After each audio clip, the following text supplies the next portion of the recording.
Estudiantes del grado 901, esta es la guía número 8. Como ustedes saben, hemos venido hablando de los temas sobre el origen del mundo, el origen del universo, de la vida y las teorías evolutivas. En esta guía nos vamos a enfocar en la teoría de la evolución, específicamente en la selección natural. Esta teoría, que es una de las teorías más modernas y ampliamente aceptadas para darle explicación a la evolución de los seres vivos, fue desarrollada por el naturalista británico Charles Darwin, quien presentó pruebas de que la evolución existe y explicó cómo tiene lugar a través de su hipótesis o teoría sobre la selección natural. La idea clave de esta hipótesis planteada por Darwin es que los individuos que tienen rasgos que se adaptan de mejor forma al medio ambiente tienen más probabilidades de sobrevivir. Entonces, para aclararles esto un poco, podemos mirar estas dos imágenes. Miren que en la imagen número 1 hay un insecto que se encuentra mejor adaptado al ambiente en cuanto a color, le ofrece una característica de camuflaje. Y miren una imagen de un individuo número 2, que es una mariposa que se destaca fácilmente del entorno. Entonces, para explicar la teoría de Darwin, él decía que los individuos mejor adaptados sobrevivían. ¿Cuál de estos dos individuos creen ustedes que puede ser depredado, puede ser consumido por otros animales? Obviamente, el animal de la figura número 1, este insecto, tendrá más probabilidades de sobrevivir, ya que está más adaptado y se camufla al entorno y es más difícil que sus depredadores lo puedan visualizar. Es decir, este individuo tiene mayor probabilidad de sobrevivir y dejar así una generación siguiente. Esto era lo que Darwin le atribuía como selección natural y para él esta es la causa de la evolución. Debemos entender que la evolución es un cambio en las características hereditarias de una población, de una generación a la siguiente. Es decir, que no vamos a ver la evolución en un individuo, sino que la evolución se visualiza al transcurso de los años y de una generación a otra. Es un proceso gradual. Para poder establecer estas hipótesis, el científico Darwin realizó viajes alrededor del mundo durante 5 años. Él se fue a un viaje por varias ciudades de Sudamérica, Australia y el sur de África, pero especialmente se instauró en unas islas, las Islas Galápagos, que quedan cercanas a Ecuador. En estas islas a él le llamó la atención la observación que hizo de unos pájaros, que son los pájaros pinzones. Aquí en el recuadro podemos observarlos. Miren las diferencias en los picos de estos pájaros. La hipótesis de la selección natural de Darwin establece que ellos tuvieron un ancestro común y que a través de los mecanismos de la selección natural ellos se fueron adaptando a su entorno y de ahí saliendo todas las variaciones dentro del mismo género de pájaros pinzones con características cada uno adaptados a su alimentación y a su hábitat como tal. Entonces él dice que, por ejemplo, las especies que comían semillas grandes tenían picos grandes y duros, mientras que los que consumían insectos presentaban picos delgados y puntiagudos. De acuerdo a esta idea de Darwin, él dice que, como les decía anteriormente, estas islas en un principio tuvieron que tener un ancestro común probablemente proveniente del continente vecino y que cada una de estas especies se adaptó a las islas en que fueron poblando de forma gradual y se adaptaron a las condiciones locales, desarrollando así las características para sobrevivir en ellas. Pero esto pasó a lo largo de muchas generaciones y largos periodos de tiempo. Ahora, para entender mejor esta teoría de la selección natural de Darwin, es importante que tengamos en cuenta estos 4 postulados. El primero, la superproducción. Él decía que todas las poblaciones son capaces de producir más descendientes de los que llegan a sobrevivir, es decir que un individuo o unos individuos que se apareen van a dejar muchísimos más hijos de los que realmente pueden sobrevivir al adaptarse al ambiente, ya sea por alimento, por territorio, porque son depredados, etc. 2. La variación. Existen variaciones en todas las poblaciones y estas variaciones vienen en forma de rasgos heredados. Entonces, estas variaciones las podemos entender mejor a la luz de la explicación de los pájaros pinzones. Dentro de ese mismo grupo de individuos, de ese mismo género, miremos que hay variaciones y eso es lo que da origen a distintas especies.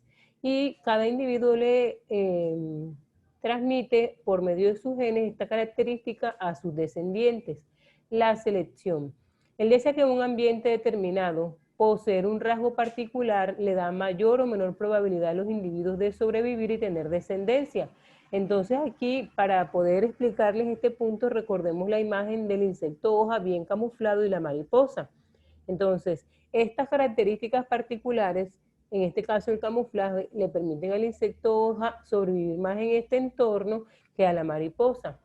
Adaptación. Con el paso del tiempo, estos rasgos, él decía que se mejoraban la supervivencia de los individuos y se hacían más comunes a través de la reproducción, es decir, que estos rasgos que ya habían sido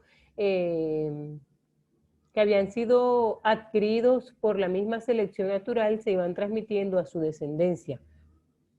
Aparte de proponer una teoría para plantear el origen de las diferentes especies, en cuanto a la evolución, Charles Darwin propuso que las especies cambiaban con el tiempo y que las especies que conocemos hoy en día provenían de unas preexistentes, compartiendo todas ellas un ancestro común y pues las variaciones se producen de acuerdo a la teoría de la selección natural de la que ya hablamos. Ahora, es importante también para poder avanzar y profundizar en este tema en guías posteriores que conozcamos los principales conceptos sobre evolución. ¿Qué es la evolución? Es un proceso de cambio por el cual aparecen nuevas especies, pero a partir de unas preexistentes a lo largo del tiempo. Esto no se va a dar de un año a otro. Se puede llevar miles de años para poder evidenciar estos procesos evolutivos. Especie. ¿Qué es especie? Un grupo de organismos que tienen un parentesco cercano y que pueden aparearse para producir descendencia fértil. ¿Cuál es la principal característica de una especie? Es que son individuos que pueden reproducirse, es decir, pueden aparearse y dejar una descendencia, dejar hijos, pero esta descendencia debe ser fértil, es decir, debe tener también la capacidad de reproducirse.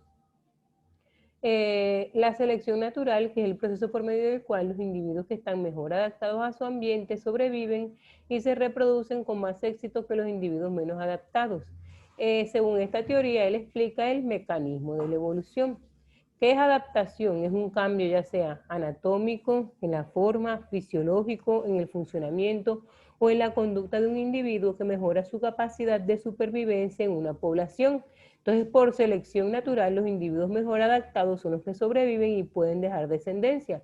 Los que no están bien adaptados mueren y obviamente al morir pues no pueden dejar descendencia. Microevolución son cambios evolutivos del tipo de los que normalmente son responsables las diferencias que aparecen entre poblaciones de una especie. Por ejemplo, cambios en las frecuencias genéticas y variaciones cromosómicas. Mientras que la macroevolución es la evolución de un taxón superior a la especie que comporta generalmente cambios morfológicos importantes. Es decir, la macroevolución son cambios mayores en cuanto a la anatomía, en cuanto a la morfología de un individuo, y la microevolución son pequeños cambios, sobre todo variaciones a nivel cromosómico que no se evidencian físicamente o fenotípicamente de forma instantánea o de una generación a otra. Ahora, uso significativo del conocimiento. Aquí les voy a explicar las actividades que van a desarrollar. En esta primera actividad ustedes van a observar la imagen, es una infografía y van a leer todos los pequeños textos que tiene esta infografía. Y luego ustedes van a responder la siguiente pregunta. Ustedes van a describir mínimo 2 cambios más que crean ustedes que podemos tener nosotros los hombres o el ser humano al transcurrir 1000 años a partir desde ahora. Dentro de 1000 años, ¿qué otros cambios fisiológicos, es decir, de nuestro funcionamiento morfológicos podríamos llegar a tener, diferentes a los que están aquí planteados? En el punto 2 van a observar las imágenes. Estas imágenes muestran una población de lagartijas de género Anoles en un tiempo determinado. Entonces hay 2 imágenes, la imagen A y la imagen B. Ustedes van a observar las imágenes y llenar los espacios. Entonces, ¿cuántas lagartijas hay en la isla y dónde están ubicadas? Van a llenar la respuesta en los espacios. Número total de lagartijas en la isla, las cuentan todas las lagartijas. Número de lagartijas en el suelo, cuentan solo las que están en el suelo. Número de lagartijas en las ramas, es decir, todas aquellas que no estén en el suelo. Calcule la proporción de lagartijas en el suelo. ¿Cómo se halla? Hay que dividir el número de lagartijas en el suelo, que ya lo tenían, entre el número total de lagartijas que está en el punto A. Realizan esa división y aquí van a colocar el resultado. 6 meses después aparece la imagen B, que es del mismo entorno, del mismo ecosistema, pero 6 meses después van a llenar las mismas preguntas o las preguntas que están aquí. Ahora, después de eso van a responder, ¿en qué especie, la de las ramas o la del suelo de lagartijas, hubo mayor cambio a los 6 meses? ¿Hubo mayor cambio? ¿Cómo así? Si disminuyeron, si aumentaron, ustedes van a decir en tal especie. ¿Qué pasaría en un año en las mismas condiciones? Es decir, si hubiera una imagen o un cuadro más de esta escena, ¿qué creen ustedes que pasaría o qué pueden predecir de acuerdo allá a los cambios que vieron entre la imagen A y la B? ¿Qué condición o condiciones ambientales pueden haber influido para que el número de lagartijas cambiara? Eso ustedes van a hacer sus deducciones y a responderlas. Y me van a responder si creen que estos cambios se tratan de selección natural. Ahí me van a decir si se trata, no se trata y por qué. Ahora, por último, ustedes me van a responder, ¿cómo creen ustedes que ha afectado el hombre en la biodiversidad de las especies? ¿Qué hemos hecho nosotros los hombres para afectar la biodiversidad de las especies? ¿Será que como hemos relacionado nosotros con el medio ambiente, las talas de árboles, todos los problemas ambientales, la caza, ahí me van a explicar cómo nuestras acciones han influido en la biodiversidad de las especies? ¿Qué relación tenemos nosotros con la extinción de muchas especies hoy en día? Y por último, ¿por qué la extinción de animales y plantas puede afectar negativamente nuestro país? Entonces son preguntas para consultar, para reflexionar. Bueno, jóvenes, esto es el contenido de la guía. Espero les haya sido útil esta explicación y espero el desarrollo de sus actividades. Muchas gracias.